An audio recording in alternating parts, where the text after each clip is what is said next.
Hi there. It's almost November, if you can believe it. I cannot. This year, it feels like it has just flown by.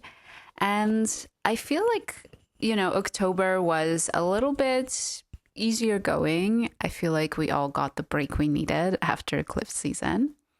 But I got to say, in November, things should start picking up again, and we should start feeling like there's some interesting things going on again. There are actually three aspects that keep being repeated throughout November, which I found quite interesting. Firstly, there is an opposition with Uranus that, first happens with Mars, then with the Sun, then Venus, which shows to us that November will be all about seeking our own independence, seeking our own freedom, wanting to do things our own way, almost like wanting not to fit in with the crowd. I often make fun of myself as an Aquarius, as somebody, the sign ruled by Uranus, that if a lot of people are into something, a TV show, or a lot of people are going to a certain exhibition or loving some type of food, I really don't want to do it anymore. I really don't want to go there, or I don't want to try it because a lot of people are into it. But a lot of us might be feeling this type of energy in November where we really just want to figure out what matters to us and what it is that we would like to do.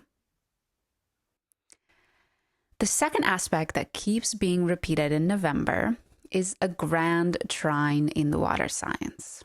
Firstly, we have it with the Sun, Jupiter, and Saturn, and then afterwards we have it with Venus, Jupiter, and Saturn. Water is a great element theme in November in general, especially because we have a lot of Scorpio energy.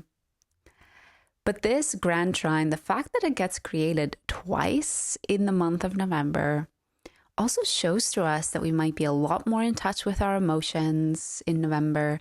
They might be a lot more prominent for a lot of us. And we might also feel like we're maybe finding it easier to express them or easier to talk about them, to show them to others.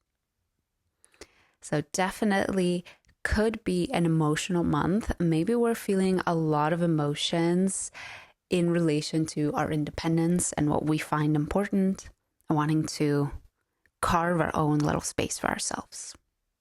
And then finally, we do have a square with Pluto. The Sun does do this, but it does this in October as well. But this is this square with Pluto. Again, it's been repeated in the last October, November. We had Mars squaring Pluto, then we had the Sun squaring Pluto, and in November, we'll finally have Venus squaring Pluto when it enters Scorpio. And I think that this is quite an important aspect to mention because it's been happening quite a few times, but also because it relates to the grand trine and the water signs of feeling our emotions. Because Pluto can bring up a lot of strong emotions. It can bring up maybe fears that we have, any self-sabotaging habits, any limiting beliefs that we might have. Pluto is really this idea of if you don't address what you fear, what scares you, that thing will sort of show up in your life. And this final Venus square Pluto aspect in November might bring up these strong emotions. We might literally face what it is that we fear and have to deal with it. But for some of us, it might also be just internally dealing with the thought of that scary thing happening, or dealing with the idea of that, the emotions that come up when we contemplate it. I think it's also important to mention for November, the full moons and the new moons, they will be happening in the signs of Taurus and Scorpio. So there is quite a lot of this fixed energy. There is this feeling of wanting to control things in November, At the same time, there's this feeling of sometimes just wanting to let go and just have everything sort of quiet and peaceful, wanting to retreat. So you might find yourself going back and forth between those two, between a Taurus and a Scorpio type of approach, where you're on top of things, you're dramatic, you're wanting to control things, versus the other part where maybe you remove yourself, you want silence, you retreat to nature, you say, nothing bothers me, everything slides off my back. So this could also be a great theme, or maybe not a great theme, but more of like an overlying mood that colors us and our experience in November. And finally, I do want to mention that in November, there are, sort of like two distinct things going on in the beginning versus the end. So you might also feel like there's a shift in energy. The way we start in November and the way we end November might be quite different, or might feel quite different. So the way we start November, that first week, is Jupiter going retrograde. And we also have, Uranus has been retrograde for a while, but we have Uranus retrograding so far back that it enters back into Taurus. So reflect back to what sort of lessons Uranus has been teaching you in Taurus for the last 7 years. In the beginning of November, it might feel like for the final time, you are being asked to close that chapter up. You might find that those same lessons are coming up again.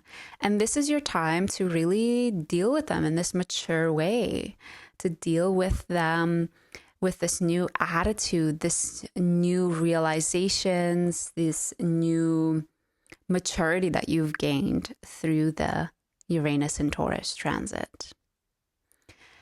But it can also be frustrating. We might have felt with Uranus entering Gemini just briefly this summer, we might have felt like, oh, thank God that door is closed behind us. But in the beginning of November, it might feel like, oof, not yet, not so fast.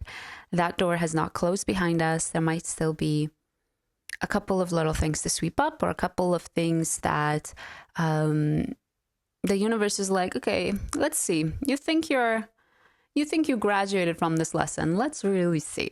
How would you deal with it now? And then, of course, Jupiter is going retrograde in the beginning of November as well.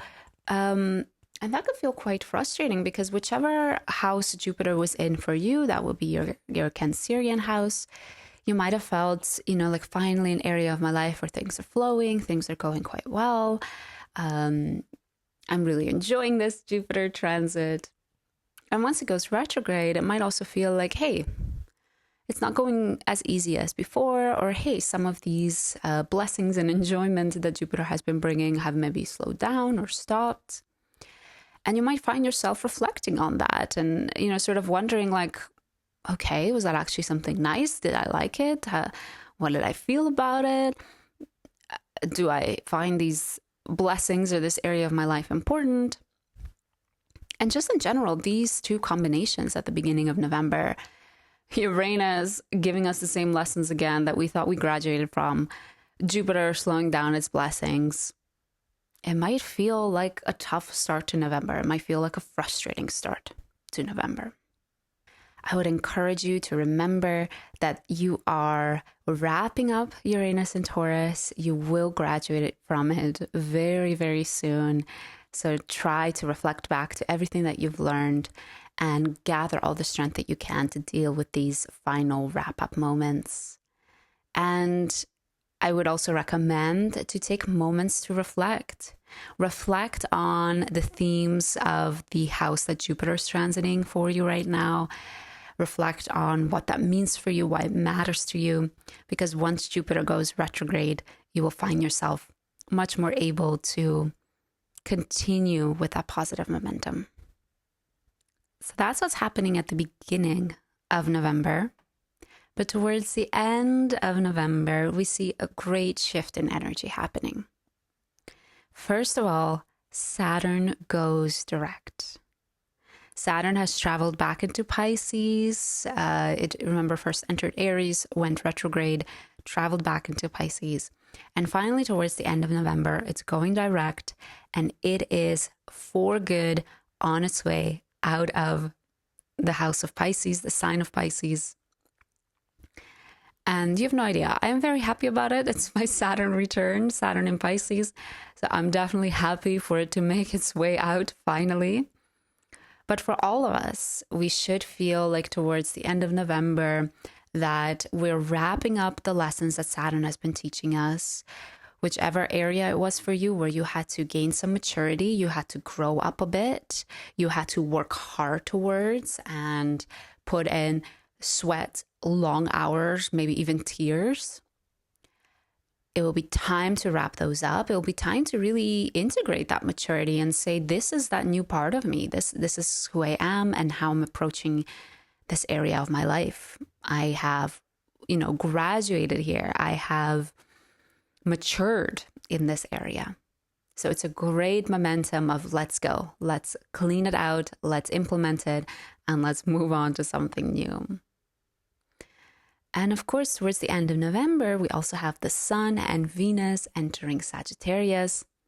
So we're moving out of the lovely, broody, emotional Scorpio energy, the energy that wants to hold and control.